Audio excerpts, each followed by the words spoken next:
Time to take a look at our Sonic Showdown. It might be better termed, though, the Sonic Shutdown, because that's what Memphis is going to try to do defensively tonight. Well, Memphis really brings a lot of pressure in the full court. They've got 4 different full court presses. They want to get 40 deflections in a game and 3 consecutive stops, but do it 7 different times in a game. And on the other end, they're going to give some openings if they press to the outstanding shooters, especially Phil Forte and Markel Brown. Both of them can fill it up. They got 12 threes a game early this season. Let's take a look at the starting lineups. First of all, for the visiting Memphis Tigers, as good as Joe Jackson, Michael Dixon are going to be in the backcourt this year. A lot on the shoulders of the sophomore Shaq Goodwin. Well, it may be decided by the inside guys, and Shaq Goodwin has really transformed his body. He's now playing above the rim. He's the top rebounder, can really go to the offensive glass. Another former McDonald's All-American has to have a big role in the front court for Oklahoma State. That's LeBron Nash. Well, LeBron Nash at 6'7" is a real matchup problem. He can play out of the perimeter. He can really drive the ball, and an excellent rebounder. How he rebounds could wind up determining how well Oklahoma State plays in this one. The 5th year on the sidelines at Memphis for Josh Pastner as the head coach. And you might notice on that lapel there on the left side of his jacket, he is wired tonight, so we'll be taking a peek inside that Memphis huddle from time to time tonight. See what Josh Pastner has to say. And Travis Ford, last year, led the Cowboys to a 24-9 finish, but a disappointing end to their season as they lost their opening round game in the NCAA tournament to Oregon. James Breeding, Raina Tilley, and Rick Randall are officials, and we are underway in one of the best atmospheres in college basketball. And right away, Memphis starts out man-to-man. Travis Ford was telling his team, rely on your offense, don't improvise. And right away, Jaren Johnson looked like he picked up a foul. The foul will actually go against Austin Nichols on the drive by Marcus Smart. Nichols was number 37 in our ESPN Top 100 players, the freshman from Collierville, Tennessee. It's going to be a real challenge in this atmosphere. He's got to play one-on-one against Cobbins in the post, the lefty. Cobbins comes up short, strong rebound in traffic by Jaren Johnson, but he turns it over. Well, Jaren Johnson had 10 rebounds against Austin Peay. An outstanding guard rebounder, and when he gets the ball, he is going to tear down the court and just bust out on his own to start the break.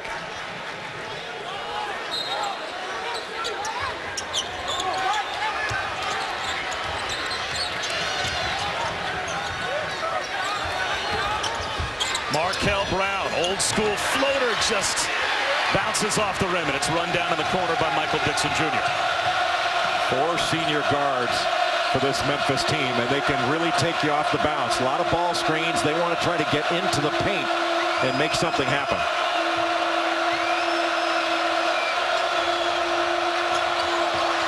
A near steal by Brian Williams. Good recovery by the Cowboys. 12 to shoot. Goodwin muscles one up and scores the game's first points. But what a strong move by Shaq Goodwin inside. If they can get some production inside and throw the ball in, they like to go a lot of high-low. That'll really open some things up for their guards on the perimeter. Smart shot blocked in the corner. The break for Memphis and the reverse by Dixon. Well, what a play by Jaren Johnson and a great finish by Dixon. This is the way Memphis wanted to get off on the road in a tough environment. Markel Brown gets the shooter's bounce. This must be his home floor. You're not going to find a better mid-range jump shooter in the country than Markel Brown, and he can really rise. One of the best athletes in America. Dixon off the mark. Both coaches mentioned to us earlier today that they thought they were going to learn a lot about their teams tonight. Well, how could you help it? I mean, for Memphis coming into this environment this early in the season, they've already scrimmaged Baylor in a closed-door scrimmage.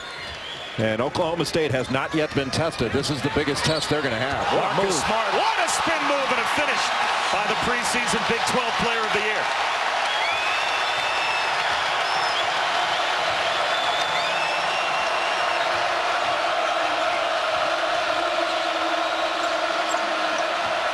Looked like Cam Newton in the open field last night on Monday Night Football.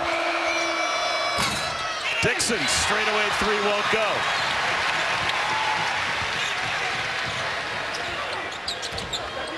Smart, he feels his shot is very much improved. He'll have a chance to prove it now at the free throw line. A 4-point play chance for Oklahoma State.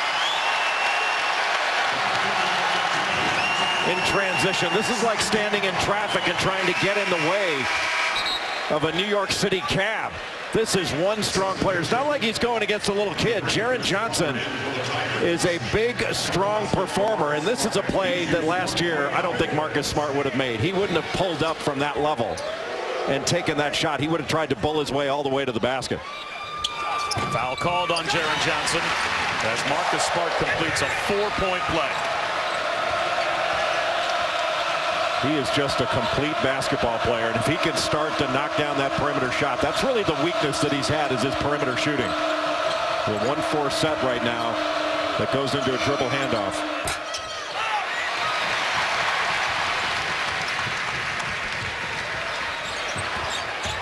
LeBron Nash lost it. Shaq Goodwin with the steal. Good defense by Marcus Smart to shut down the driving lane as Jackson has to back it back out. Moved his feet, kept his hands off. And Goodwin, though, slipping through traffic, draws the foul. That will be on Markel Brown.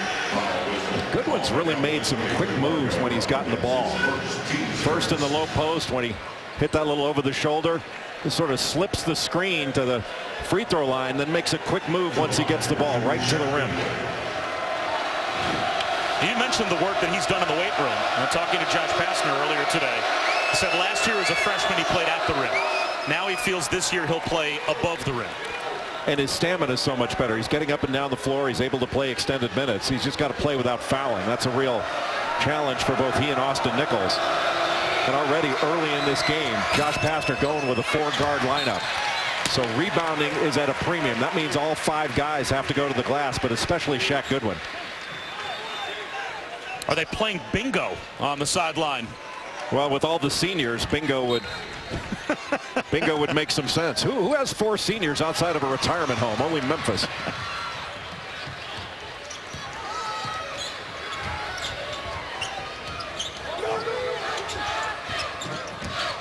Smart mid-range jumper, air ball. It looked like Johnson may have gotten a piece.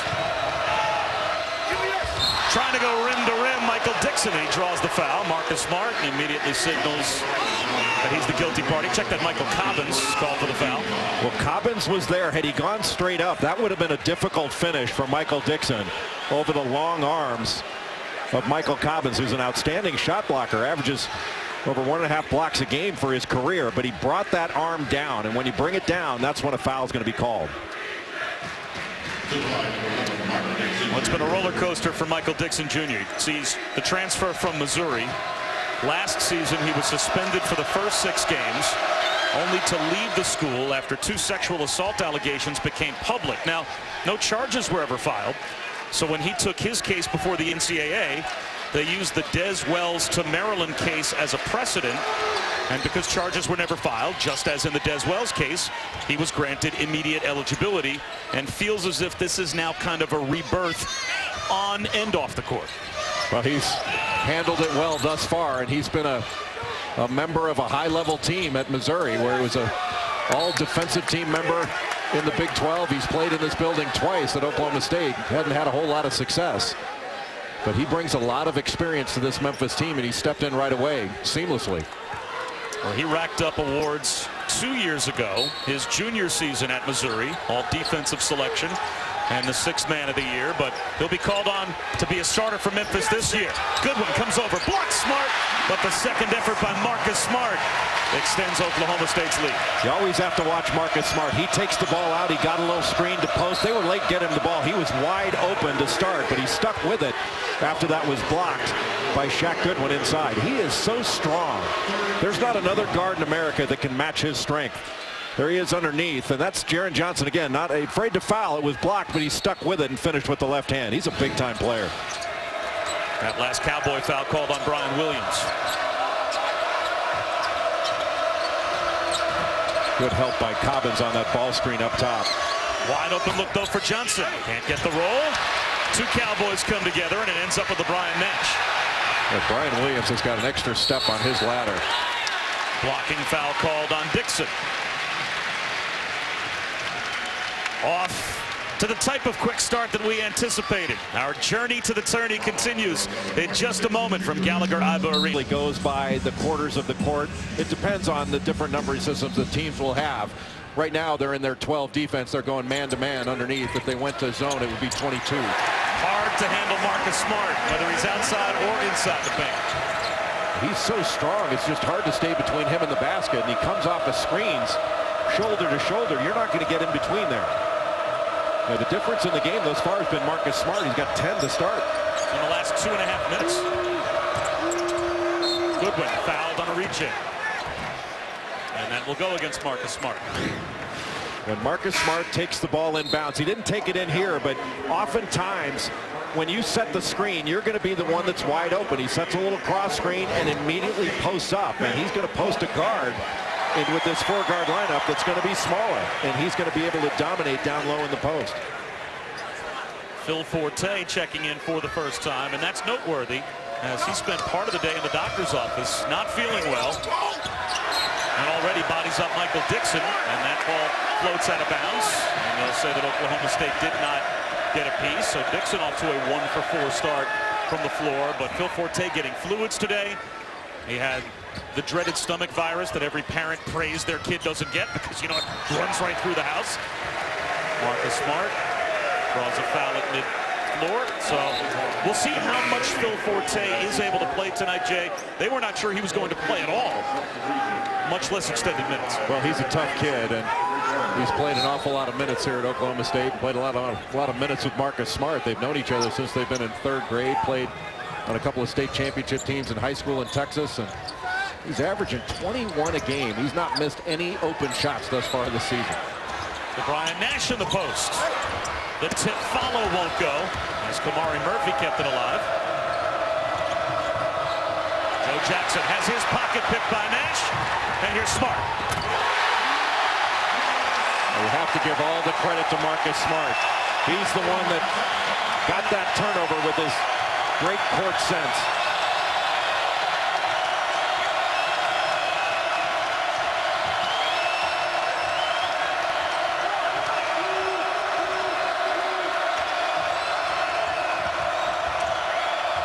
Spin move and a nice one from Damian Wilson. Wilson, the lefty, was just given that perimeter jump shot. Instead, with the defender backing off, he just took up that space, spun right to the rim. Foul away from the ball on LeBron Nash. That's his first. Marcus Smart has just come out of the game for a little rest, and that has been well earned. He has played very well on both ends of the floor. 12 points to start. Couple of steals, but very active defensively. He stayed in front of Joe Jackson, which is not easy. Jackson incredibly fast and quick with the ball. So Marcus Smart replaced by another freshman, Stevie Clark. And he is a heralded point guard recruit. It's a block out on the edge. Not a good shot by Karan Iverson. Going up against a superior athlete in Markel Brown, that if Marcus Smart wasn't on his team, we'd be talking about him as one of maybe the most versatile player in the Big 12. Murphy hits a jumper off the long rebound after Stevie Clark missed from 3. Now that's the kind of lift that Kamari Murphy needs to give to this Oklahoma State team. His coach called him a junkyard dog, and he didn't really know what that meant. He said, "Coach, I prefer glue guy." Smooth 3 goes down for Damian Wilson. That's a big early shot for Memphis. Now you have to respect it. They gave him that shot. Now he's hit one. That'll open up a drive. But Memphis has been shooting off of one pass. A few more passes make this defense move. They'll get some better options. Stevie Clark turns it over. Numbers the other way for Memphis. Wilson gives it up. Clark can't finish. The tip follow won't go. And numbers back the other way for the Cowboys. But a palming violation called on the freshman Stevie Clark. Everything has been contested at the rim in this game. Memphis has blocked 4 or 5 shots. Oklahoma State now going after shot blocks. You are not going to get anything at the rim. You'd better be over it.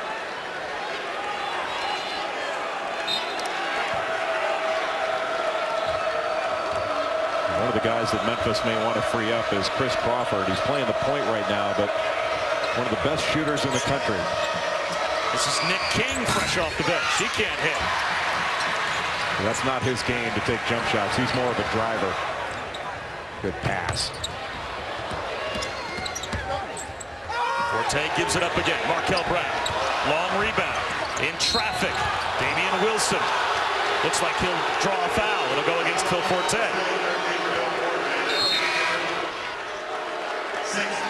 16th foul called against Oklahoma State here in the first half. So Memphis will be shooting free throws the rest of the way. Well, both these teams want to drive the ball. They're excellent off the bounce. And early on, both teams have been settling a little bit for jump shots. They've been there, but I think there are some things off the bounce they could do. Nice find inside by Johnson as Nick King, much more in his range, scores at the front of the rim. And much more active. Really good pass. No hand up to deflect it. And King actually should have turned the other way. Would have had a chance to perhaps get a foul.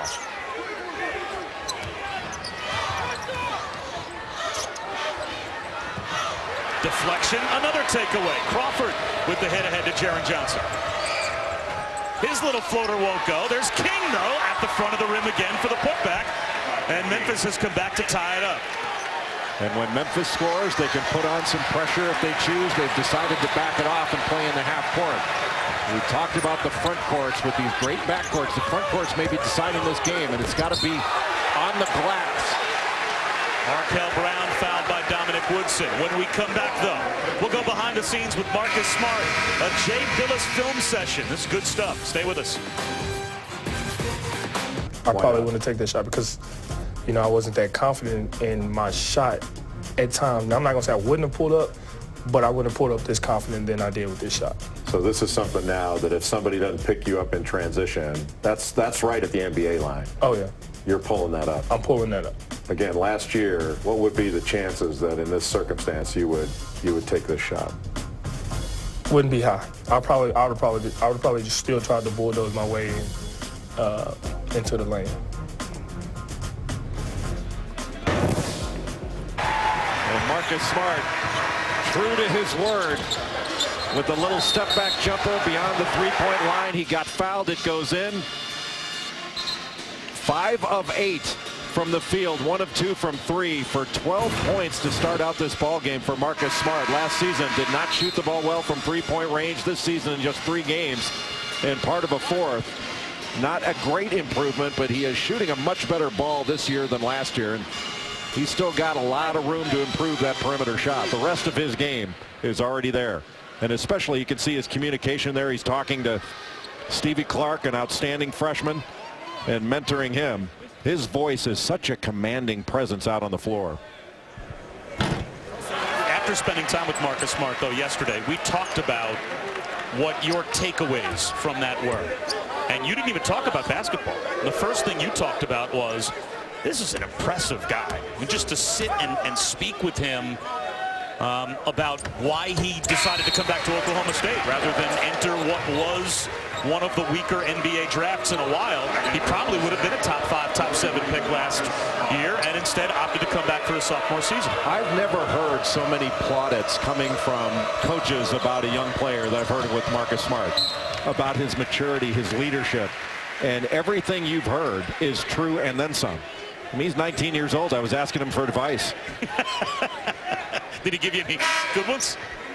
I can't say it's if I give him advice, it's an NCAA violation. He can give all he likes. But really a tremendous leader out on the floor. In practice, his voice is such a presence, and his teammates listen to him. Little zone on the out of bounds. They went with a 1-3-1 three-quarter court press, trying to trap across half court. Now a little 1-2-2 half court zone. They'll try to get it into the seam, see if they can get it into the middle, and they'll still screen it and overload it. Wilson for 3. Air ball. Damian Wilson came into this game and really did a good job to start, but that's not his shot. He is more of a driver. So Wilson sits. Joe Jackson checks back in. And interesting from Travis Ford as well. You wonder how often he'll play Marcus Smart and Stevie Clark together this season. Both point guards on the floor right now. Well, Clark is a big-time scorer. He was 5th all-time in Oklahoma high school scoring history. Played the 2 guard. Now Marcus Smart is at the point. Clark can play it. He's really done a good job of playing as a pass-first player instead of more of a scorer. Nice look there. Cobbins pinned. As Shaq Goodwin with a clean block on Michael Cobbins after Stevie Clark had a great find through traffic. Just a beautiful pass, just threading the needle between 2 defenders, and a basket-saving block by Shaq Goodwin. And Josh Pastner all over his team to box out. He needs these guys to rebound. That has been a big point of emphasis. Rebounding is going to be the difference between winning and losing. 3rd block for Oklahoma State to go against 5 blocks in the game so far for Memphis. That time Kamari Murphy got the rejection. And as you said, Jay, we have had every drive contested at the rim. Just confrontations at the rim. Nice decision by Marcus Smart. He wasn't going to get there for the charge, so he backed off. And he's got some shot blockers, not only with Murphy, but with Michael Cobbins as well. Let them do their job. Let them contest. Let them block shots. That was a big-time block. And the foul on that exchange called on Shaq Goodwin, his first. And that's the 6th team foul called against Memphis. So both teams in the bonus for the rest of the first half. Now with Stevie Clark in the game, that means Marcus Smart can move off the ball. He'll come off this low screen. And connects from downtown.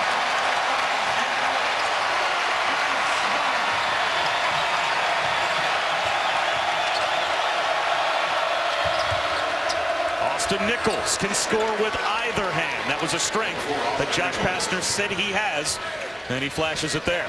Just a terrific skill level. He came down to Duke and Memphis for his college choices.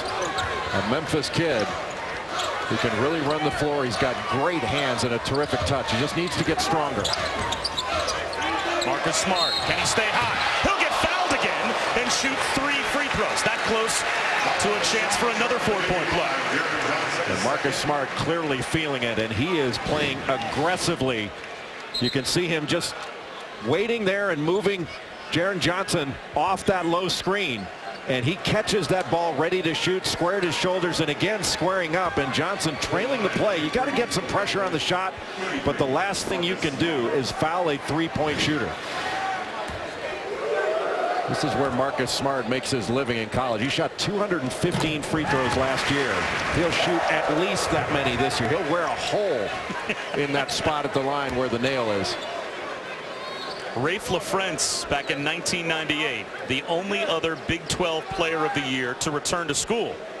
Normally not an award won by a freshman, but that's how impressive Marcus Smart's season was last year.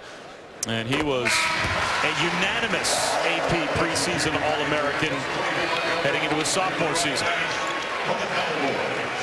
Well, Marcus Smart has not been dominating on the offensive end in the first 3 games. He's been taking everything as it comes, but he has come in this game to be the most aggressive offensive player on the floor. He is looking to attack at every opportunity. 18 points of the 23 for Oklahoma State to their star point guard. A run and jump by Oklahoma State. Joe Jackson can't hit a long 2. Here comes Markel Brown finding Smart. He'll try again. He's got another.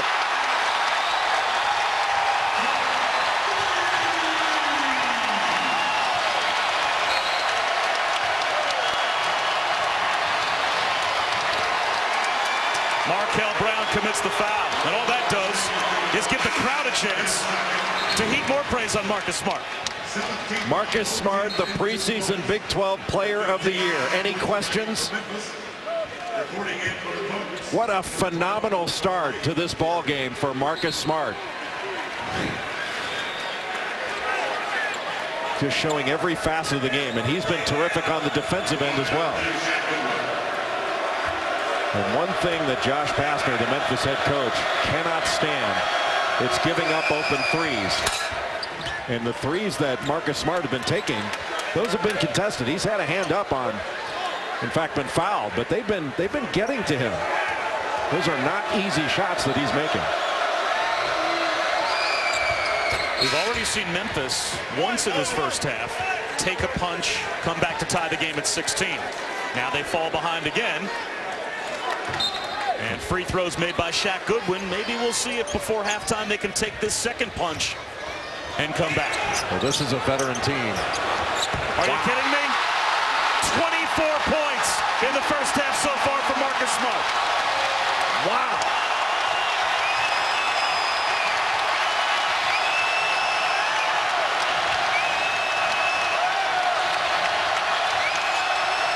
Dixon has it stolen away by Smart. He's not going to try again. That's off the mark. Offensive rebound and a putback by Brian Williams.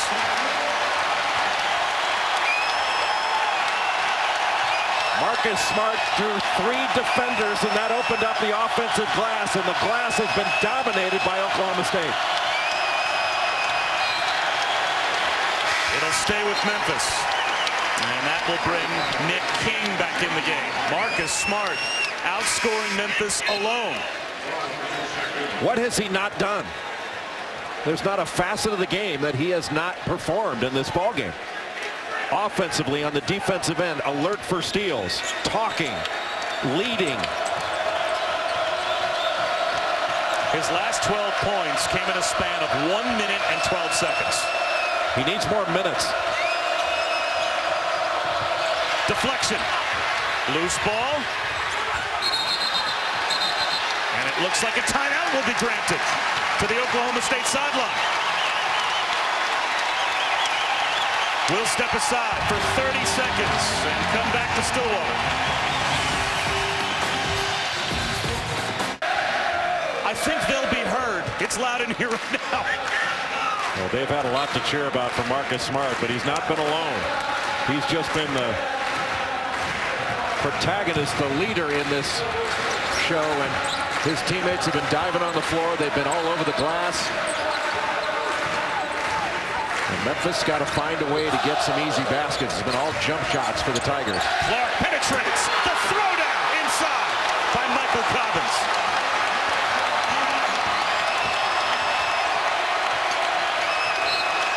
A near steal for Brian Williams brings us to break. A 13-2 Cowboy run led by Marcus Smart.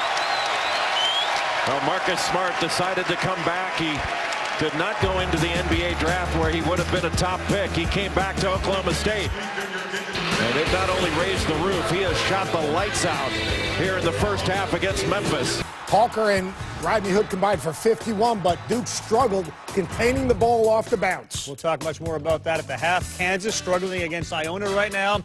Kentucky and UT Arlington in a good one at the break. Highlights of the top teams coming up. All right, Carl, thanks very much. You know what? Tell Jabari Parker, tell Andrew Wiggins, take a breather. There's a sophomore that might have some headlines in him this year. And Marcus Smart has played 9 minutes in this game. He's got 24 points. Another foul called on Shaq Goodwin. That's his second. Just to contrast that, 9 minutes, 24 points for Marcus Smart, the sophomore. The senior guards, the 4 senior guards of Memphis that we have talked so much about, that so many have said is the best backcourt in the country. And I'm not disputing that. They're an outstanding backcourt.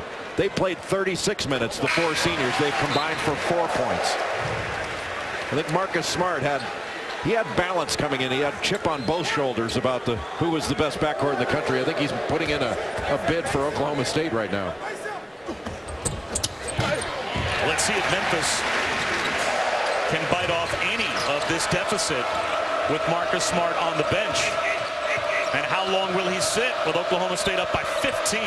I'm not sure that Memphis is going to do this through jump shots. I think they've got to get to the rim, get to the free throw line. And there's Jackson on the drive. Joe Jackson with his first impact play. And the first time that he's really taken the ball to the rim, but it's one of the first times he hasn't been guarded by Marcus Smart either. And guess who's getting up and heading to the scorer's table? It's Marcus Smart. The fadeaway hits the backboard first, way up in the air for an offensive rebound is Williams, and it's a held ball.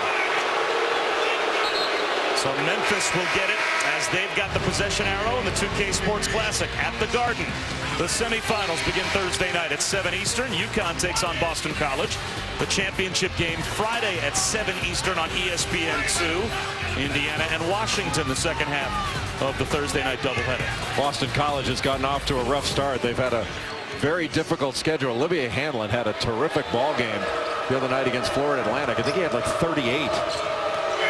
Well, the ACC as a whole has taken a little bit of a credibility hit to start off this year. Well, the self-proclaimed greatest conference in history has not gotten off to a good start.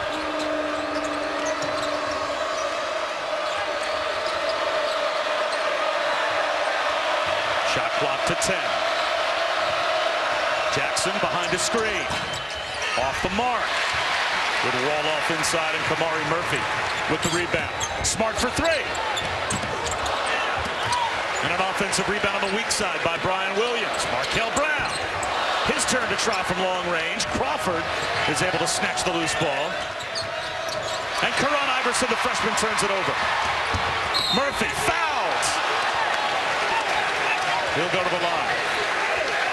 Well, Memphis has not been strong with the ball and has not been making good decisions against Oklahoma State's pressure. That was a turnover waiting to happen when they got the ball to Iverson just over midcourt. And he just threw that thing up for grabs, and a terrific pass by Marcus Smart in the open court. You know, Smart has been awfully hot. And I'll tell you, I think he can give a little shot fake, take the ball to the basket. They're going to fight on every fake up right now because of how hot he's been. A smile from Marcus Smart as Kamari Murphy went glass from the line.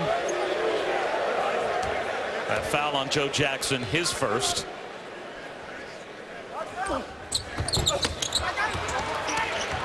So 2 bricks for Kamari Murphy, but 1 went.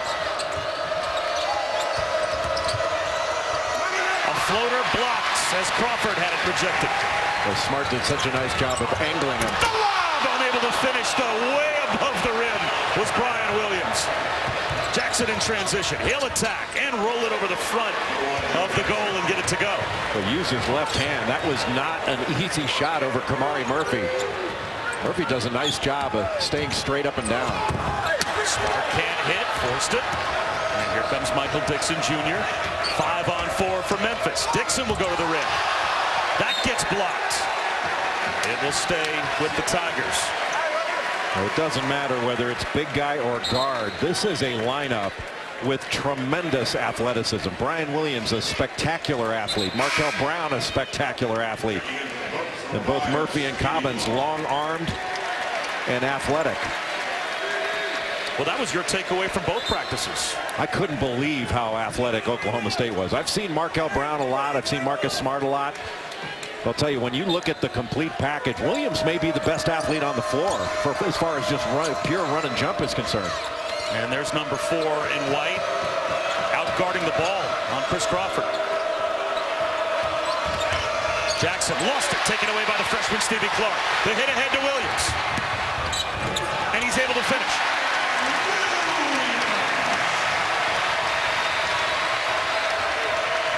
There's 5 minutes to go in this first half. Memphis has got to calm down. A step-back jumper just comes up short for Dixon, and Nichols can't keep it alive. But that was a step-back jumper with no passes being made against a set defense. It was too difficult a shot in this circumstance. Dixon, who transferred in from Missouri, but those other 3 guards had each 100 assists, over 100 assists, and over 50 steals. That's remarkable for 3 guards in the same backcourt. Williams drives, plus the foul. That was a brilliant decision by Williams. A little shot fake, got the defender up on the closeout, and then drove it. That was a big-time play by Brian Williams. Nice cross-court pass. All it took was just looking at the basket, lifting up, and a poor closeout by Chris Crawford, and Williams took advantage of it. Austin Nichols committed the foul, his second, so he goes back to the bench. Dominic Woodson is back in for Memphis as Williams completes the 3-point play, and it's a 17-point lead for the Cowboys.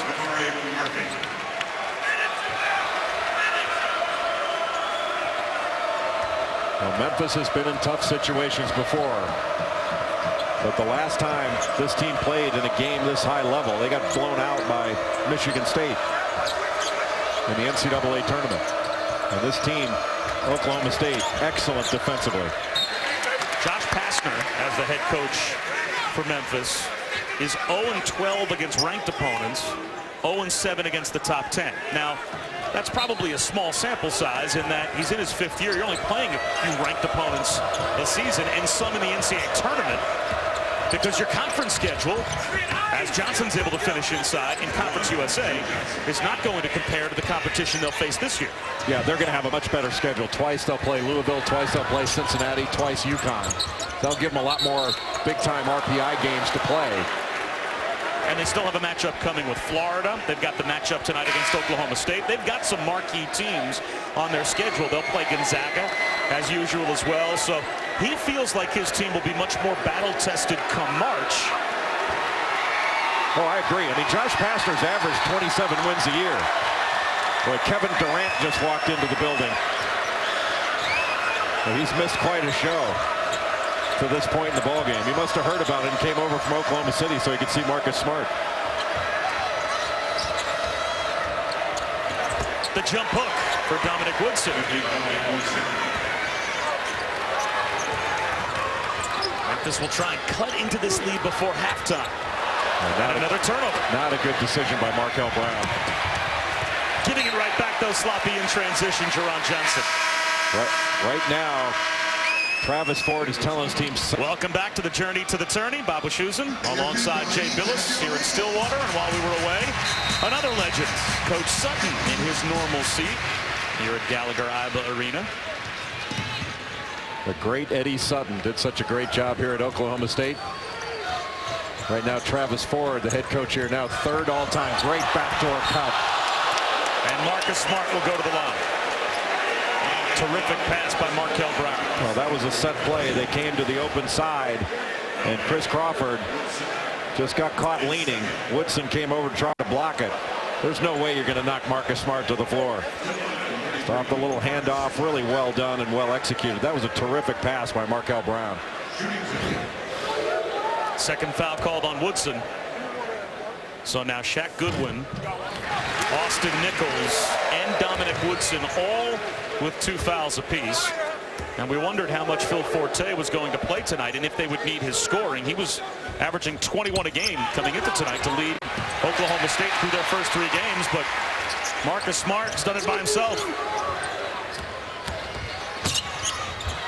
On the drive, lost it, found it again. And the rebound to Chris Crawford.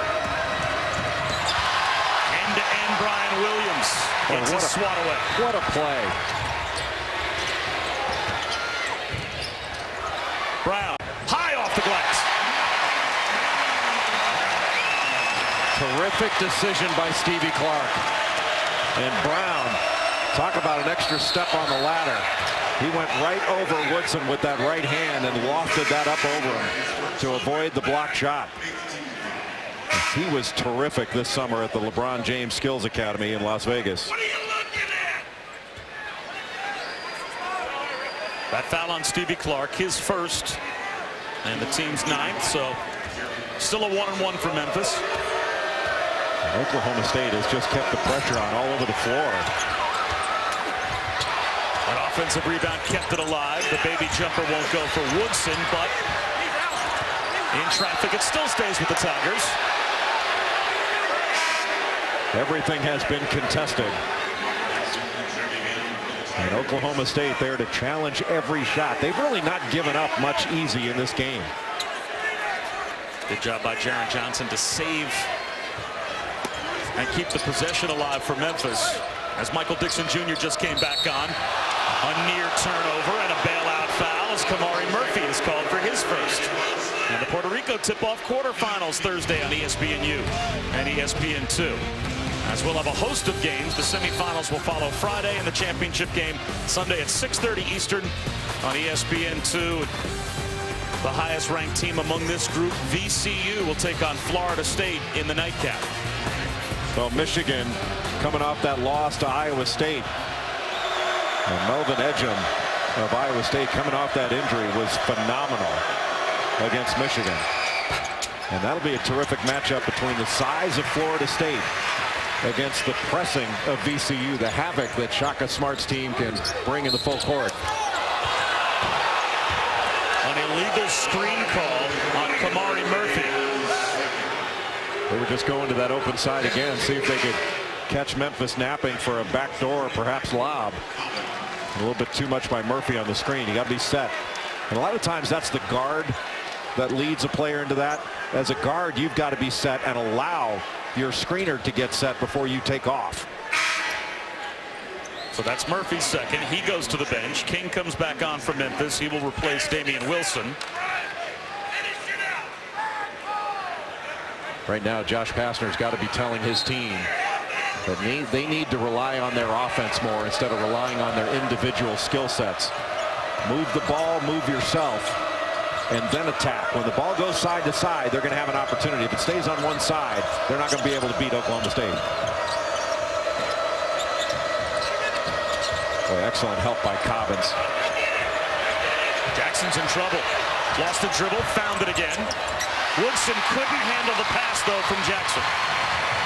The Cowboys have been everywhere with active hands. Marcus Smart finds the freshman Stevie Clark. And this is the largest Cowboy lead. And it leads to a Memphis timeout.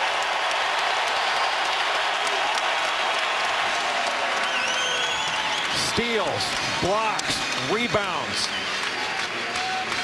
Oklahoma State has been dominating. The trap, Joe Jackson. The ball's knocked away. Otherwise, he was really trapped. Nobody coming to help. Marcus Smart knocks it away. And look at it. He keeps his head up the entire time, gets it to the middle of the floor. And Stevie Clark, the outstanding scorer, was ready to shoot. And you think Marcus Smart is putting his vote in for the best backcourt in the country? I think he begs to differ with the experts that said it was Memphis.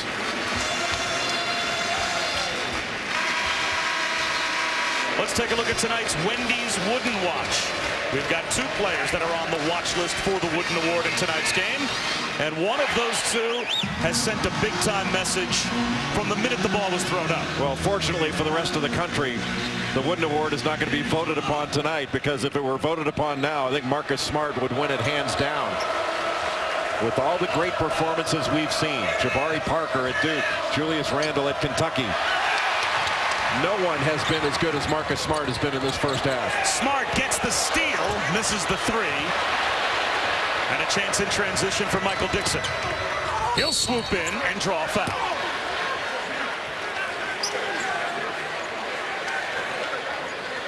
When you're as hot as Marcus Smart has been, there's certainly nothing wrong with that shot.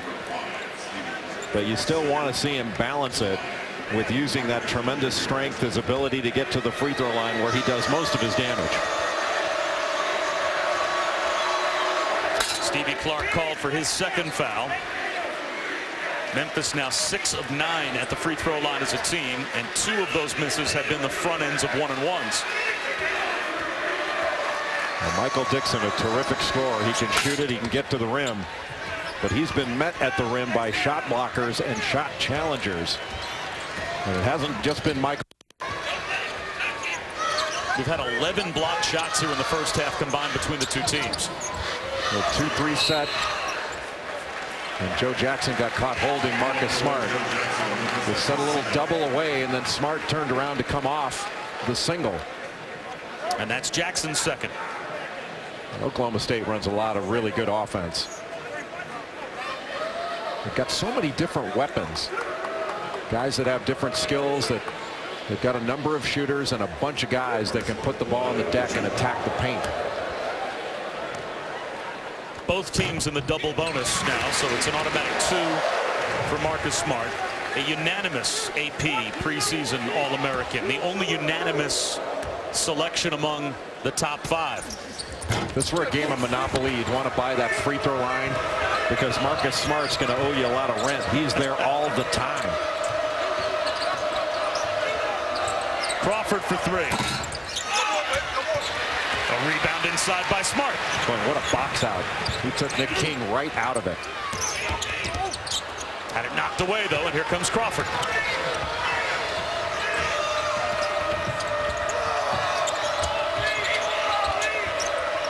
Good recovery by Oklahoma State. A foul called on Stevie Clark on the scramble for the loose ball. That's his third.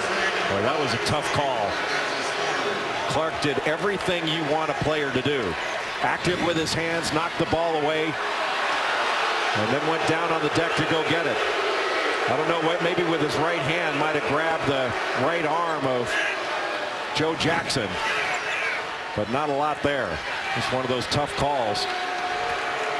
But you know what? That's one a coach can live with, because he did everything you want a player to do. Another miss at the line for Memphis as Leighton Hammonds comes on to replace the freshman Stevie Clark.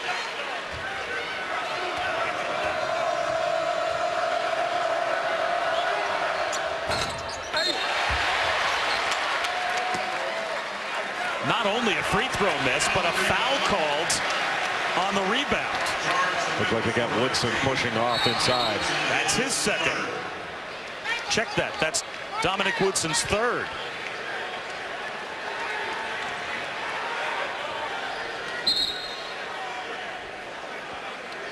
Officials are going to have to put some time back on the clock. Those are the kind of mistakes. You can see Woodson right underneath. There are two hands on the back of Not only Michael Cobbins. There wasn't a whole lot there, and the referee was behind the play. And the clock ran for nearly 10 seconds. That should not. So it's an automatic 2 at the line for Michael Cobbins, as both teams, as we said, you can see in the double bonus. And we have had fouls piling up on both teams here in the first half, Jay, but you believe, at least what we've seen so far this season with the quote-unquote new rules, that the impact has been overblown? Oh, no question it's been overblown. Have there been some outliers like Seton Hall, Niagara? Yeah, where you've had a bunch of fouls, absolutely.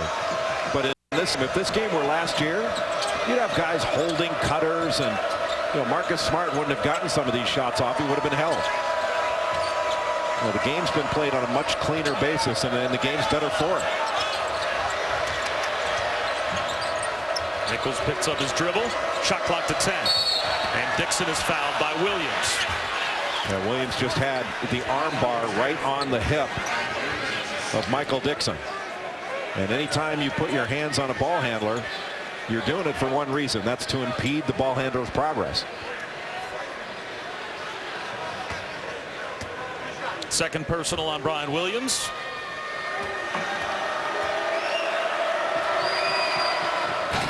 Oklahoma State, they've not played a perfect first half, but it's been as good as any team I've seen defensively. And they've been really good. Guarding the ball, they've been talking, challenging everything, making good decisions, and then they've capitalized on Memphis's mistakes. Memphis hasn't gotten anything easy.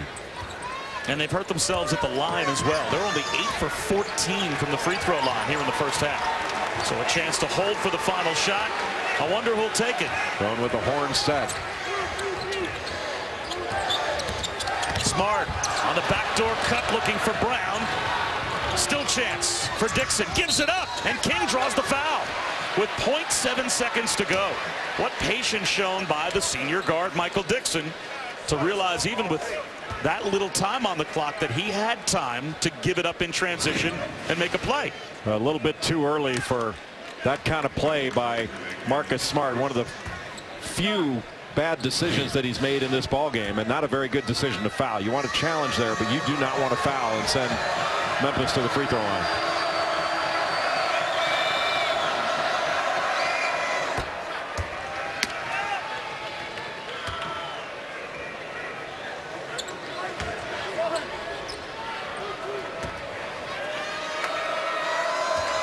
Nick King, Tennessee Mr. Basketball last year, and number 31 in our ESPN 100, part of this terrific recruiting class for Memphis. But they were schooled in the first half by the sophomore Big 12 Player of the Year, Marcus Smart. Marcus Smart was phenomenal in that first half. Offensively, defensively, his leadership. Just a tremendous. He couldn't have been any better. Well, he set the tone on both ends of the floor. It wasn't just on the offensive end where he had 26 points in the first half. He went 8 of 16 from the field, including 4 of 8 from 3, but he did it going to the basket. He did it knocking down open shots, pulling up from a distance from 3, getting fouled that he probably wouldn't have taken last year. And he posted up. His defense was absolutely tremendous. He had 3 steals, but I'll tell you, he wasn't alone. He got a lot of help in that first half, especially on the defensive end. I thought Kamari Murphy was terrific. Had 5 rebounds, a couple of blocks. Brian Williams at 9 points, 6 rebounds, a steal. Marcus Smart and his teammates really dominated the game on the defensive end, holding Memphis to 35%, forcing 10 turnovers. Memphis in the first half, 48 total possessions. Those 10 turnovers, 20 missed shots, and 6 shots blocked as well. So now what for the Tigers in the second half? Well, they just have to chip away possession by possession and have to make a stand. And you have to start it on the defensive end. And it starts with a foul. A reach-in called on Joe Jackson. Well, this is Marcus Smart versus Memphis. And he just about dominated this Memphis team by himself. But if you take a look at the 4 senior guards of the Memphis Tigers, the much celebrated 4 senior guards, they combined for 18 points on 4 of 17 shooting in that first half and 8 turnovers. Marcus Smart certainly had his way with those 4 guards. And little choice, you would think, for Josh Pastner, but to leave Joe Jackson on the floor with 3 fouls. He just picked up his third 17 seconds into the second half. I thought that foul was going to go against Jaren Johnson, but yeah, you don't have any choice. If there's some foul trouble, you got to play through it. Because this game could, not that it's not a significant margin right now, but it could get away from you with no chance of coming back in a hurry in the second half. A throwaway. Johnson got the offensive rebounds, and instead it turns into a dunk at the other end for Brian Williams. A cross-court pass from the baseline is never going to work.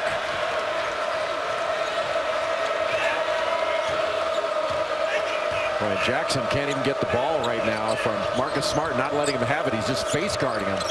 And Jackson's just shaking his head. What do I have to do to get open?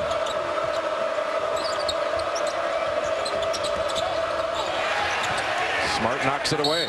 Goodwin gets a timeout called.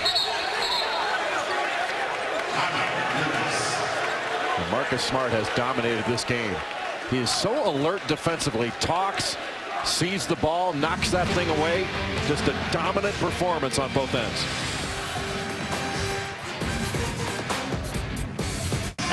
Speaking of the Oklahoma City Thunder, there's their head coach Scott Brooks.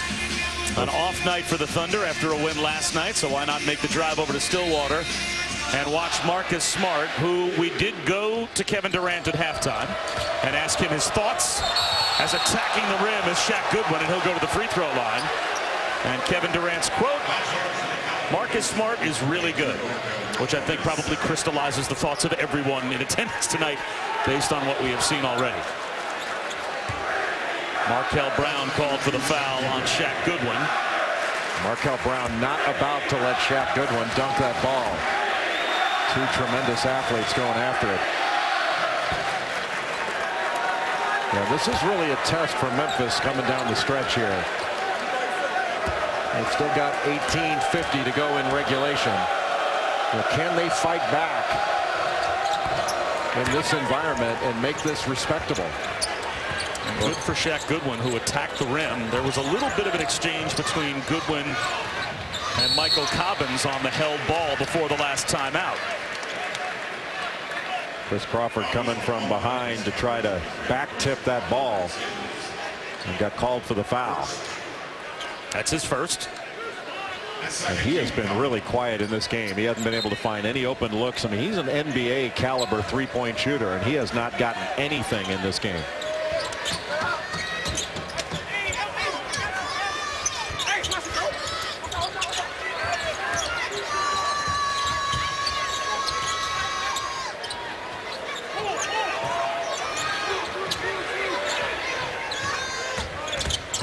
Good pass.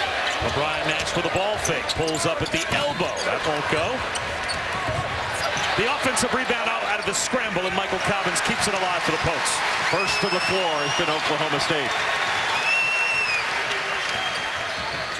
Smart turns the corner. A little English, that won't go.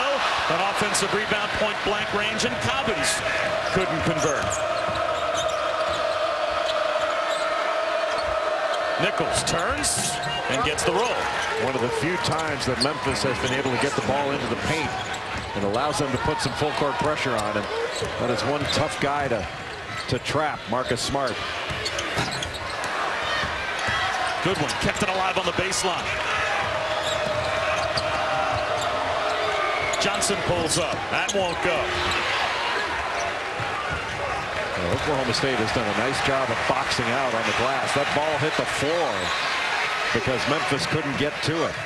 And Memphis hasn't been able to hit an open shot. They have had some open opportunities, and in the first half and early in the second, they haven't been able to get a perimeter jumper to fall.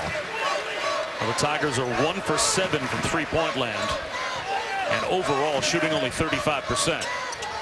And 61% at the line as well. And there's Marcus Smart, who ties his career high in style.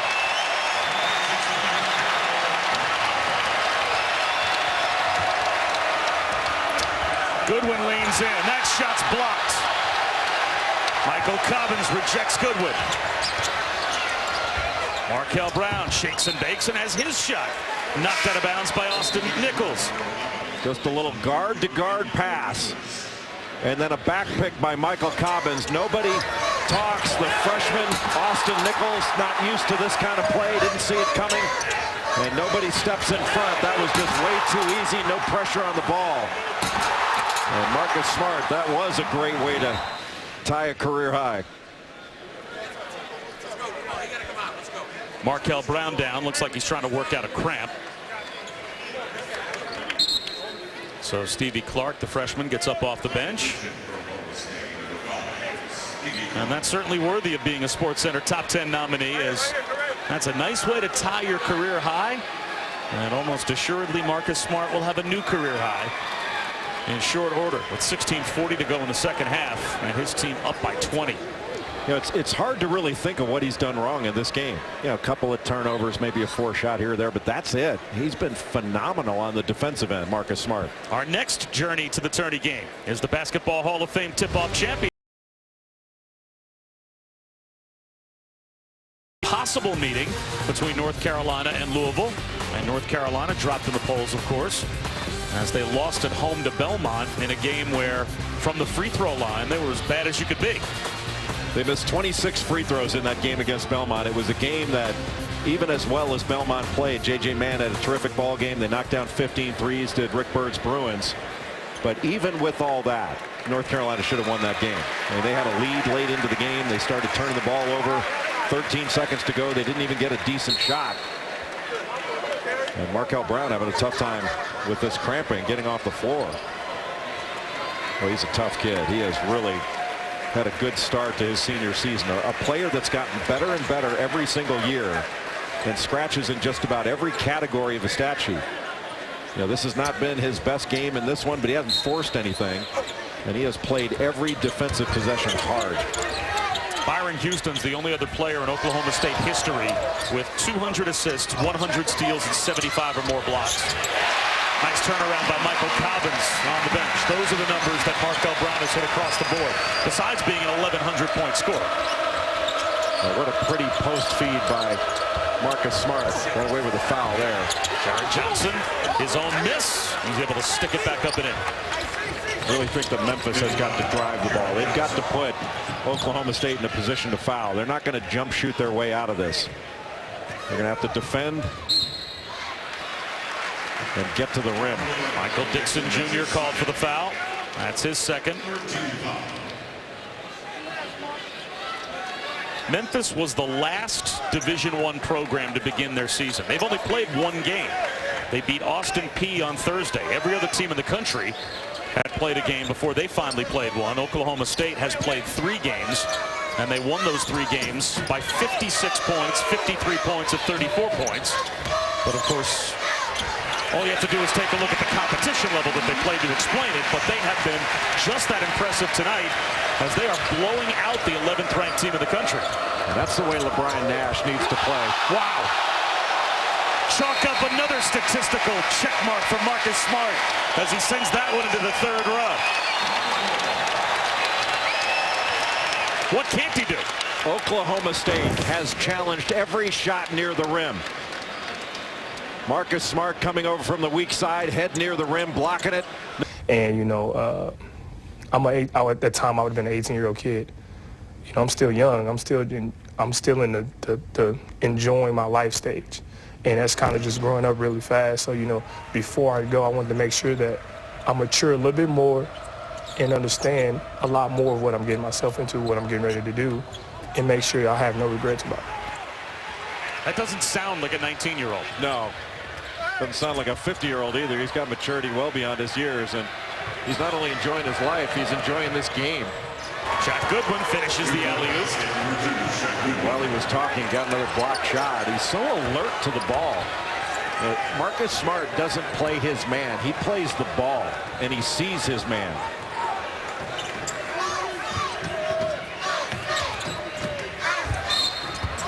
That's where LeBron Nash is at his best, where he's putting the ball on the deck and attacking the basket.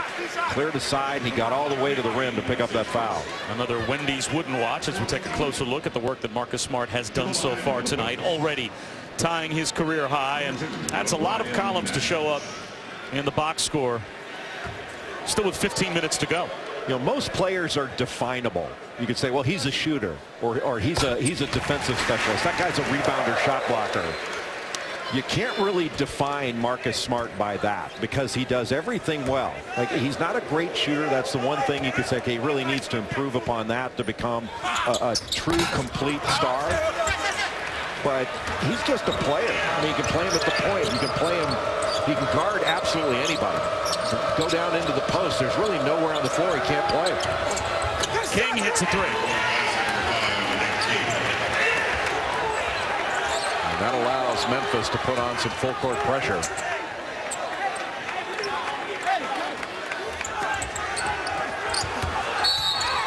And a foul called a long way away from the basket on Damian Wilson.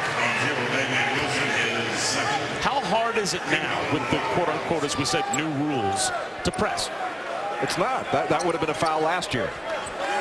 You need to angle him in to help. You're not going to just stay in front of a guy in the full court and pick up a charge there. And actually, he was fortunate there, Wilson, that he didn't get another foul. He put both hands on. Usually that's an automatic. Smart steps into a three. And there is a new career high for Marcus Smart. Well, one of the reasons you press is to try to speed a team up. And this team doesn't mind getting sped up a little bit because they've got some finishers on the other end. And Marcus Smart, he would not have taken this shot last year. Just a terrific pass by Markel Brown. Brown has been so unselfish in this game. He's blocked 3 shots. You know, Smart has gotten all the headlines, and a headline grabber himself, a great scorer from University of Texas, Kevin Durant. He's shaking his head at how good Marcus Smart is.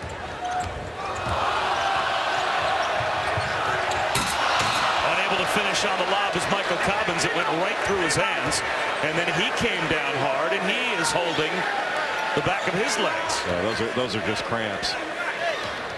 But Smart has gotten a lot of help in this game. I've been really impressed with the play of Markel Brown's done a nice job, even though he hasn't scored. But Brian Williams has been really good in this game. He got 11 points, 8 rebounds, a couple of steals, a block. He's been everywhere. Really used his athleticism and stayed within himself and taken opportunities. You know, the athleticism of this Oklahoma State team is really impressive. So Markel Brown was able to work through his cramps and come back in, and now Michael Cobbins will have to try and do the same as he immediately. Looks like he was cramping before he even hit the floor. And on the landing, he was grabbing his calves. It was altitude sickness. You guys are up there. We've got plenty of talent in tonight's game that in the not too distant future will find themselves playing on an NBA Wednesday. Tomorrow night, ESPN, a primetime doubleheader at 7 Eastern. Paul George and the Pacers against Carmelo and the Knicks. And then at 9:30, Dwight Howard and the Rockets head to Dallas to take on Dirk Nowitzki and the Mavs. NBA Wednesday presented by State Farm. Both games also live on Watch ESPN tomorrow night. Now Marcus Smart spent part of the summer with the USA Basketball Under-19 team. He won a gold medal under Billy Donovan. He also spent some time with Mike Krzyzewski and the United States men's national team, one of 2 college players that worked out this summer in Vegas, the other Doug McDermott of Creighton. What an experience for Smart to be able to go head-to-head against Kyrie Irving and John Wall and the like. Good pass. Deep post position for LeBron Nash. And hit, but Kamari Murphy is there for another follow for the Cowboys. Murphy's another player that's come in. He's been very active on the glass, active defensively. And when you go for a shot block, 2 guys went to try to block that shot by Nash. That opens up the offensive glass, and Murphy took advantage of it. Markel Brown leans in, and this is a drubbing that Oklahoma State is putting on Memphis. And watching Oklahoma State play, they're going to be a real challenge to Kansas. But the question is, can they defend and rebound the interior strength of Kansas? Can they hang with them on the glass? Can they guard inside? Because at the guard spots, I think this team has proven that they can play with anybody. And they're doing this. Forte has played 3-4 minutes. I mean, he's been a non-factor in this game because of the illness. He spent all day in the infirmary taking IV fluids, being ill. And he's averaging 21 a game. You think, he could stretch the floor. That would have given them even another great weapon out there. And this team's going to hang 100 on Memphis after averaging 100 coming in. Nice move by Chris Crawford. There has been too little of that for Memphis, the ability to score at the rim, as they've been forced to try threes, and they're 2 for 9 from behind the arc. Well, much better shooting team than they've shown in this game, but you have to give Oklahoma State the credit because they have really a little slice cut screen for the screener action.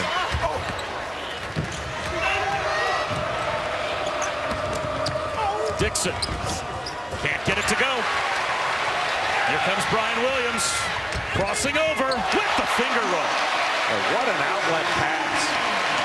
Oklahoma State didn't foul. They challenged the shot. It was missed, and they outletted that ball right away to get it to Williams. Boy, what a game he's had. A foul away from the ball. That looks like it might be against Stevie Clark. That's his 4th. We'll step aside for just a moment. Marcus Smart set to come back in when we return.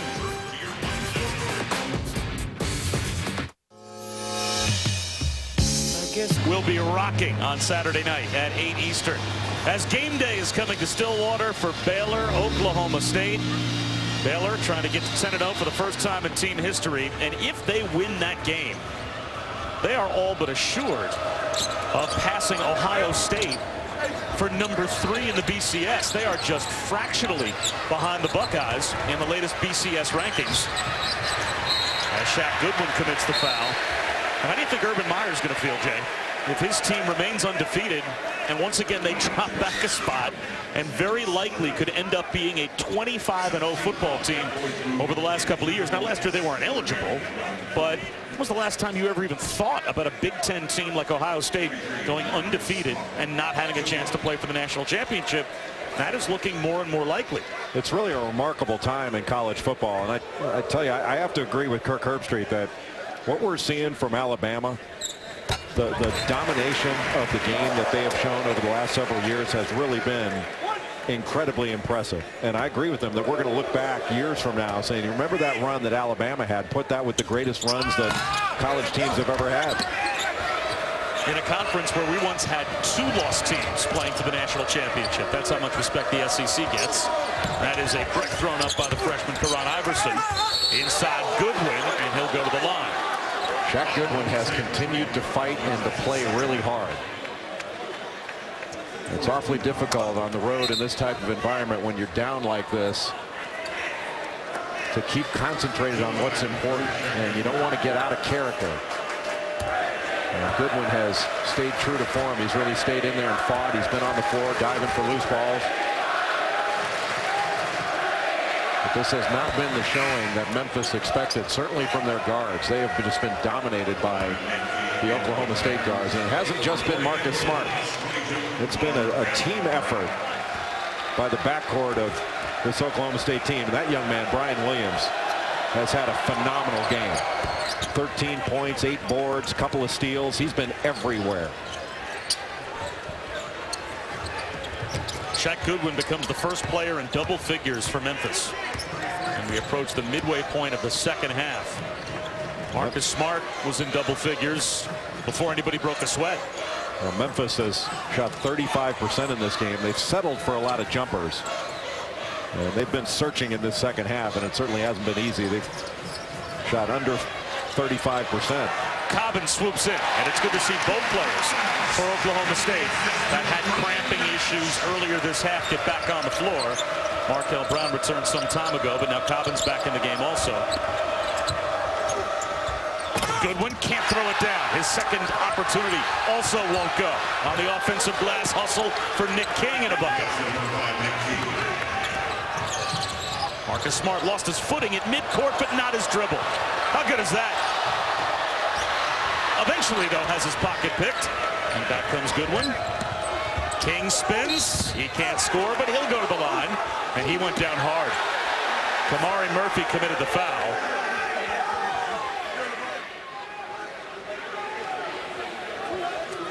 The emotions are running a little bit high. There's clearly some frustration on the part of Memphis, and just have to be a little careful as we head down the stretch. You want to keep playing hard. Good move here. You can see the foul up top by Kamari Murphy. But Shaq Goodwin trying to get over to King, and they've scouted this game. That they do something a little bit different at Oklahoma State, at least this year. That Travis Ford and his staff they've given ownership of scouting to the team. And last night after training meal, it's happened every game this year. This is the 4th time. They've done the scouting report at Marcus Smart's house, at his home, his apartment that he shares with Phil Forte. And he and the captains, they go through all the personnel, they watch film without the coaches, and then they'll do it the next day with the coaching staff. But when you have to give a scouting report, you've got to be really locked into it. You know, you're not going to be able to get through it without knowing it. And it's really shown a lot of maturity on the part of the players, and I think the coaching staff really felt like they've taken ownership of it, and the results have been fantastic. Defensively, they've been locked in. Their offense has run really smoothly. I've never heard of that happening before, but it's been really interesting. It was really interesting listening to Marcus Smart talk about it, and how he says, hey, listen, we know some of the things that these players do, some of the things that actually the coaches don't know. And we're able to share it with each other in that forum, and usually you're just sitting listening to a scouting report.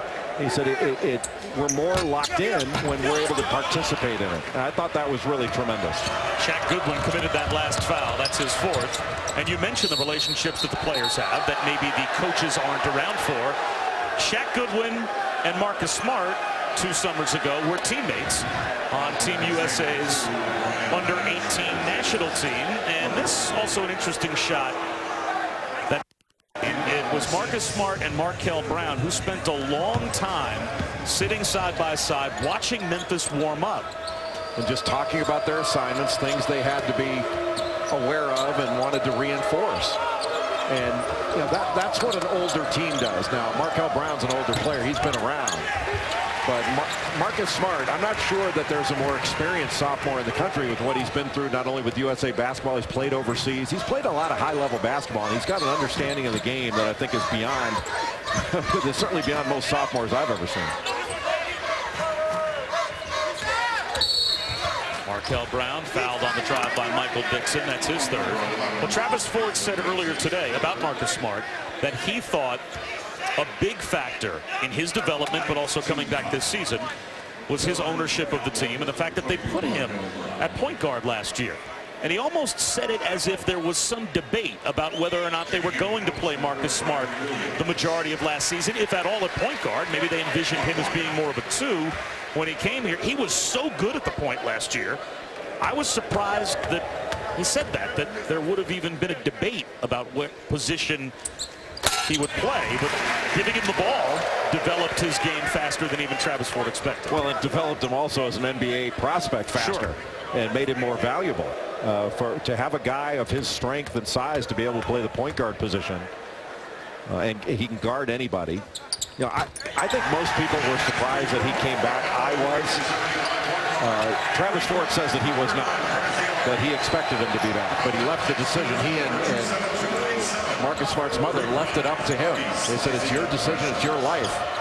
But Marcus Smart's mother, and there was a terrific article on ESPN.com by Myron Metcalf about Smart. And Mark Travis wrote a terrific article about him as well. I'd recommend both those very highly. Right on cue, he gets another steal. But his mother said, look, you're never going to be a kid again. And that's all she said about his decision. Give him an assist on the Markel Brown triple.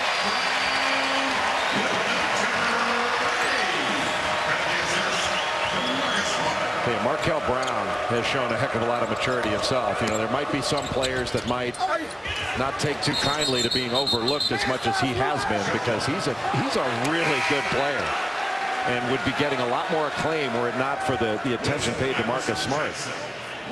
And he has absolutely taken it in stride. You know, just like Smart, he's all about winning too.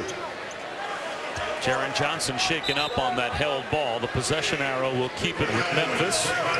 Brian Williams goes to the bench as Kamari Murphy comes back on. And don't you think it'll be a little bit interesting how Oklahoma State handles the success that they're having? That, you know, last year they ended the season with two losses. They lost to Oregon in the NCAA tournament. They lost to Kansas State in the Big 12 tournament. And finished third in the Big 12. And you know, Travis Ford likes to remind him, he said, listen, hey, we're highly ranked, but we haven't accomplished anything yet. We've done well, but we've been winners, but we haven't been champions. Well, at least for tonight, that message has gotten through. As a two-shot foul is called, that will put Wilson at the free throw line. Coming up after our game, Sports Center will take over. We haven't had a sophomore phenom in our game tonight, but there are some freshman phenoms playing as we speak, so we'll see which had the biggest night. Stephen A. Smith, sit down, talk Pacers starting five and a championship quest. Kobe talks return, and you won't believe where he said it and who he said it to.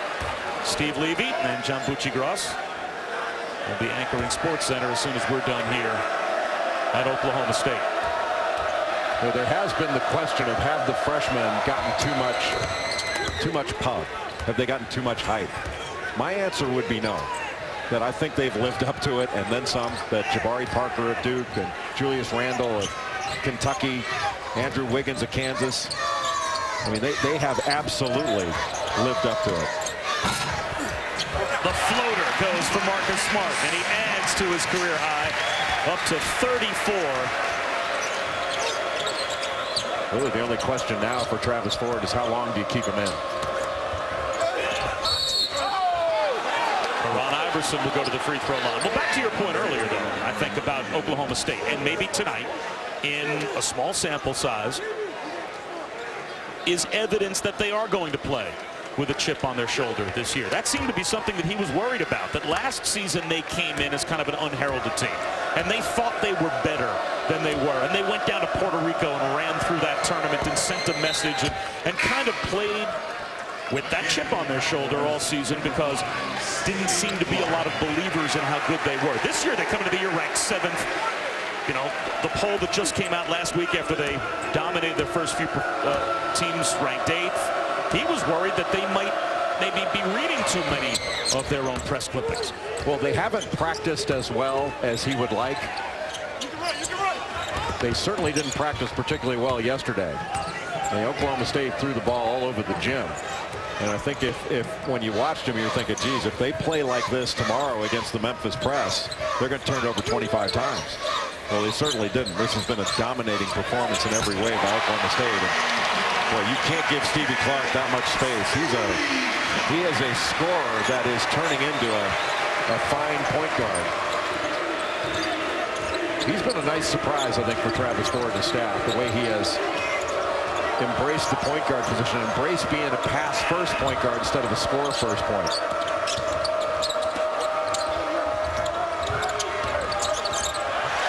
There's a steal for Stevie Clark. He's got trailers. He'll pull up instead and hit another three. That's a Stevie Clark layup. Timeout called by Memphis.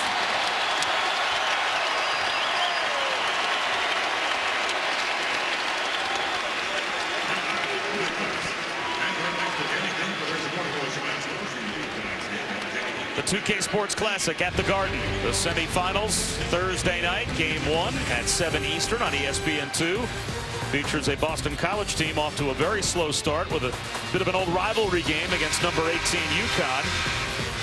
And that will be followed by Indiana against Washington. The winners advance to the championship game Friday at 7 Eastern on ESPN2. Another backcourt that certainly wants to be factored in the discussion we were having earlier tonight, led by Shabazz Napier at UConn. Well, Shabazz Napier leads. They have 4 seniors on that UConn team. They don't have 4 senior guards like Memphis does. But as an individual performer, Shabazz Napier is right up with any guard in the country. You know, if I had a last shot that I wanted a guard to take, Napier would be at the top of my list. And he's just a tough competitor, puts terrific pressure on the ball, really good with the ball, can score. That has been really good for UConn this year is Niels Kafai.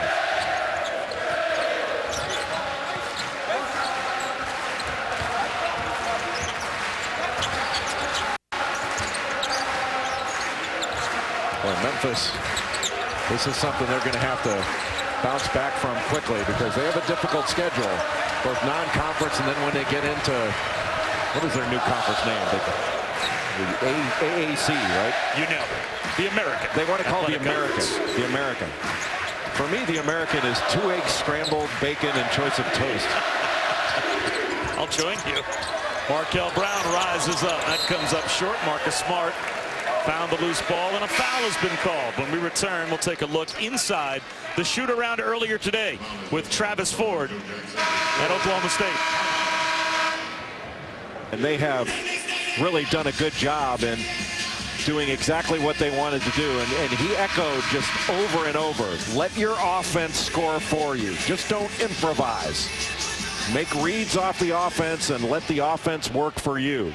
And they've certainly done that. But I think more than anything, what Oklahoma State established was a defensive identity in this game. Their defense is what got them out on the break. Their defense is what has made it difficult for Memphis to get any good looks at the basket. And that set the tone. Boy, they went after every ball, every blocked shot. Everything was contested. Very little easy for Memphis in this one.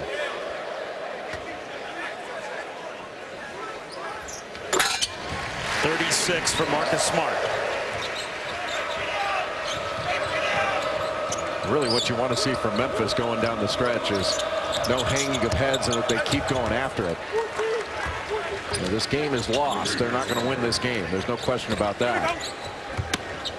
But they've got to continue to fight and set a tone for the remainder of the season. They just can't give up.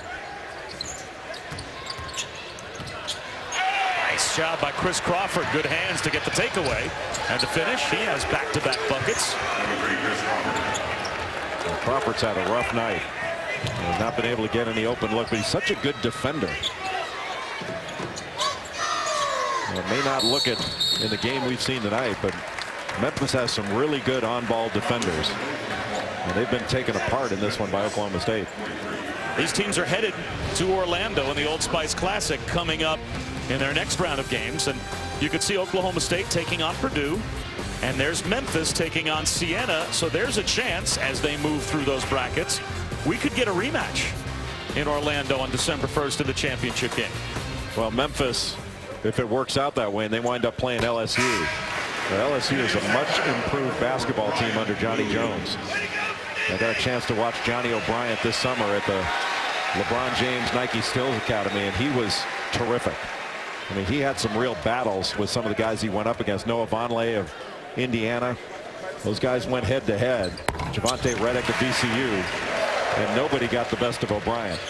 And then Jarrell Martin, the freshman, 6'8". They've got a lot of talent on that team.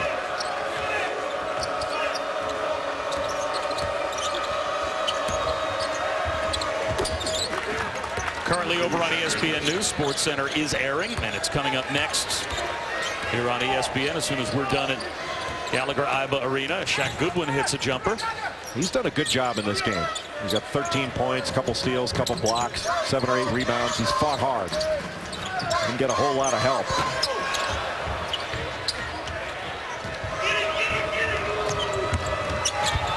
The jump stop, and rolling it over the front of the rim is Dominic Woodson. You can see an example. Woodson's getting in better shape to where he can get up and down the floor. But he's got really good hands and really good feet.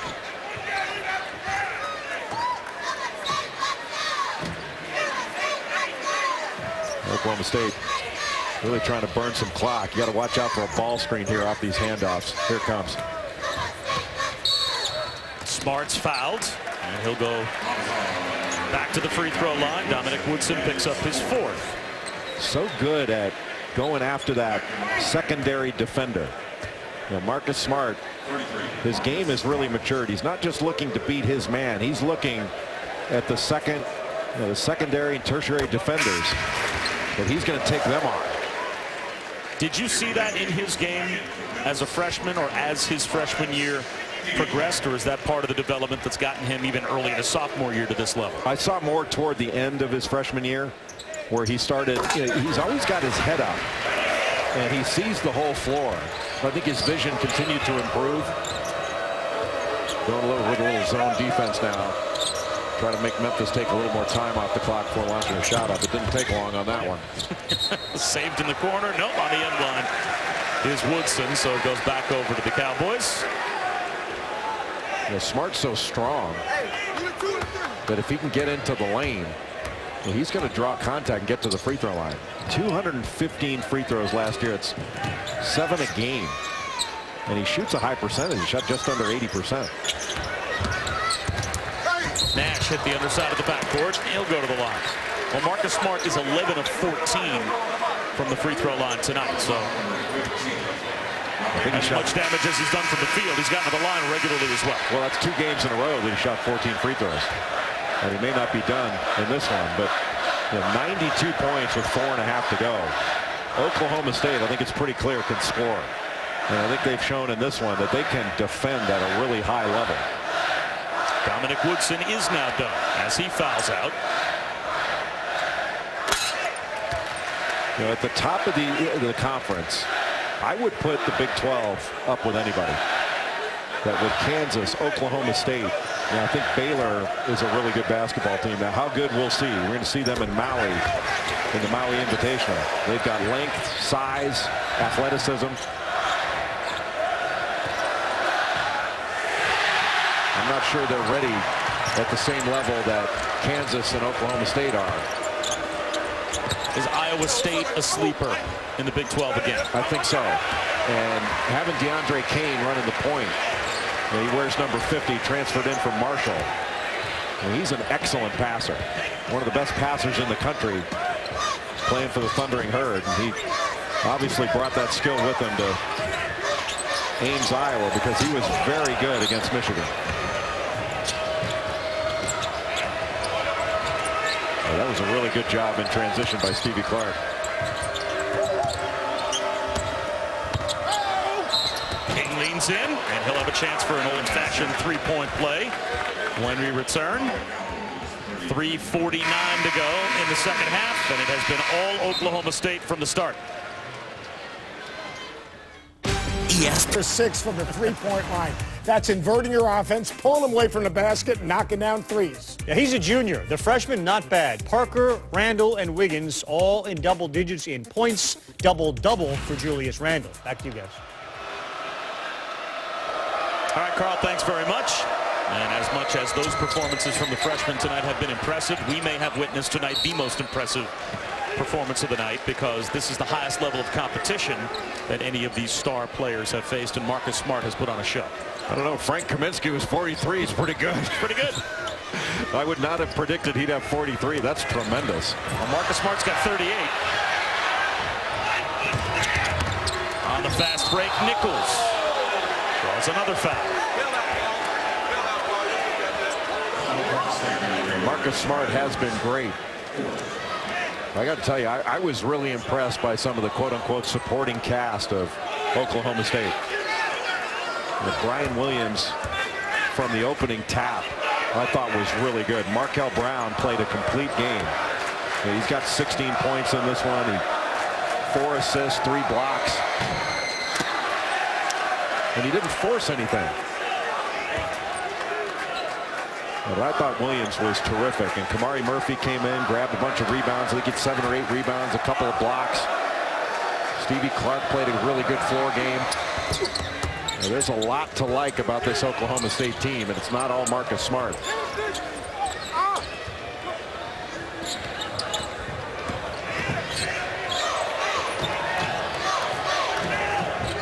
They seem to get along really well together. You know, they communicate very well. Off the knee of Cobbins. These things get a little sloppy at the end of a blowout, as you would expect. And Nick King is able to lay it up and in. And Travis Ford not pleased with the fact that the game has deteriorated a bit. Calls a timeout. And won a couple of state titles in the state of Texas. And they're working on trying to get a Big 12 title and maybe even more here at Oklahoma State. Well, their second title, it was actually Phil Forte that was the MVP of the championship game.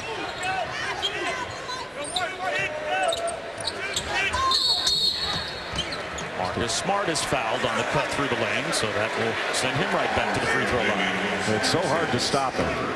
Just a little flex cut off of a set. They run so many really good set plays and space the floor so well. And when he's making that cut off the low block, there's no way you're going to be able to stop him. You got to jump to the ball and take away the ball side of that cut, but then he can go baseline on you. You try to get over the top of the screen, he can step back. And now that he's knocking down perimeter jumpers, it's going to be that much more difficult to defend. The crowd knows how many he has, by the way. 2 free throws here would have gotten him to 40. As it is, he ties the Oklahoma State sophomore record for points in a game at 39. Still 3 minutes to go. He's just shy of a record here last year at 99 steals. That tied Brooks Thompson, the freshman record, but tied the Oklahoma State record. Soft touch from Austin Nichols. He's going to be a good player. A good player now, but he's going to be a really good college player, perhaps even a pro. His hands are phenomenal. As he gets bigger and stronger, he's going to be able to hold his position better. He's a really, really good prospect. Got away with a push there. That was an offensive foul. And a reach-in instead called on Nick King. So the fouls continue to pile up. And back to the free throw line goes Markel Brown. Oklahoma State will be seen often this year on ESPN, as you would expect. They already have 4 games scheduled to air on Big Monday. And they'll travel to Norman and play Lon Kruger's Oklahoma team. They've got really good guards. Iowa State can shoot the 3. Melvin Ejim, all Big 12 candidate and the leading returning rebounder in the league. And he showed every bit of that against Michigan. He's dominated the glass. With those teams at the top of the Big 12, there are a couple of programs in West Virginia and Texas that had terrible seasons last year, but both have been so successful. Any hope for those fan bases this year to be much more competitive? They'll be better. I think scoring is, again, for both those teams going to be an issue. And I don't think it's a coincidence that both those coaches have spoken out about the rules emphasis this year, that you can't put your hands on the ball because they can't score. They're going to have to stop people. And one of the things about the rules, this rules emphasis this year that some people miss, not you, of course, but that some people miss, is that while you're complaining about what you can't do on the defensive end, you get the ball back and you get to score against the same defensive rules that you're complaining about. Now, the teams that can't score, then you're gonna complain about the defensive rules because you can't score or guard.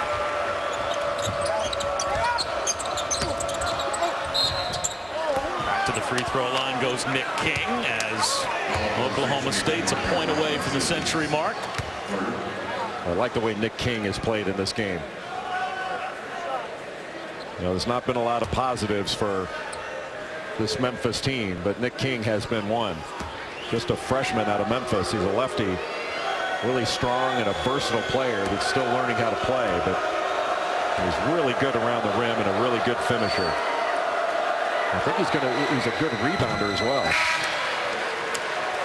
It's a great freshman class that Josh Pastner has recruited. Speaking of great, curtain call for the star. He finishes the night with 39. A new career high by 11. And he did a pretty good scouting report last night, too. Things that don't show up in the stat sheet. But everything that does, he did. And now Markel Brown heads to the bench as well. Leighton Hammonds comes up. Well, Markel Brown, people are going to talk rightfully so about Marcus Smart. But Markel Brown had a really good basketball game. He just played a terrific defensive game, a floor game, never forced anything. And he and Brian Williams were terrific, and it may not be noticed by many, but they were both terrific. Nice pass. A block, though, by another freshman, Karan Iverson, as he rejected Cobbins. And the fast break works to perfection as Damian Wilson finishes it off the feet from Iverson. Oklahoma State averaging 102 in their first 3 games. I figured they'd put up some points against Memphis. I didn't imagine they'd hang the century mark on them. Hammonds from the corner. It's still an Oklahoma State team stuck on 99. I round up. You're good at math. I'm excited if this broadcasting thing doesn't work out for me. Apply for a job with the NCAA. I've been told you write a heck of a recommendation letter. I will. As well. I'm sure they'll read it. Very good for them. They're great people at the NCAA.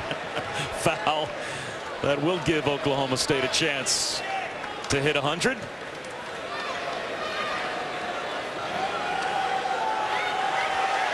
This has been an impressive environment. Gallagher-Iba Arena is a wonderful place to play. And this team has dominated every aspect of this game. It is 100 even for Oklahoma State.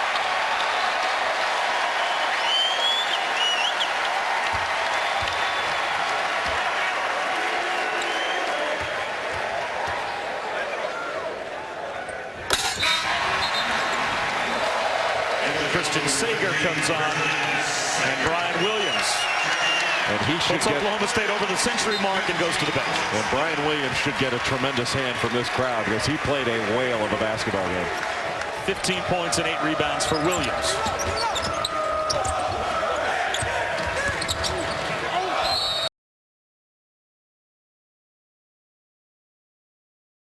After you beat somebody, why would you chant overrated and kind of diminish your win? This team, I don't think this Memphis team is overrated. I think that Oklahoma State is rated just right. Well, Memphis will certainly bounce back. There's too much talent for them not to. But this has to be an eye-opener for Josh Pastner and his team to be non-competitive tonight and to see Marcus Smart do to them what he did, especially in the first half. Yeah, this is certainly going to grab the attention of every player on this Memphis roster that for some reason, and it's universal, you certainly seek clarity and listen a lot better after you've been beaten, and this team has been beaten badly by a really good Oklahoma State team.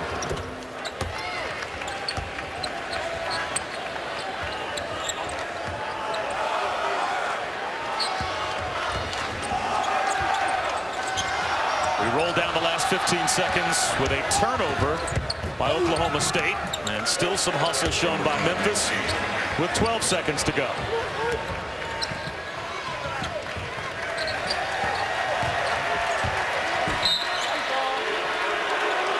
And Josh Pastner now waving his team away and saying it's okay to wave the white flag with 3.5 seconds to go.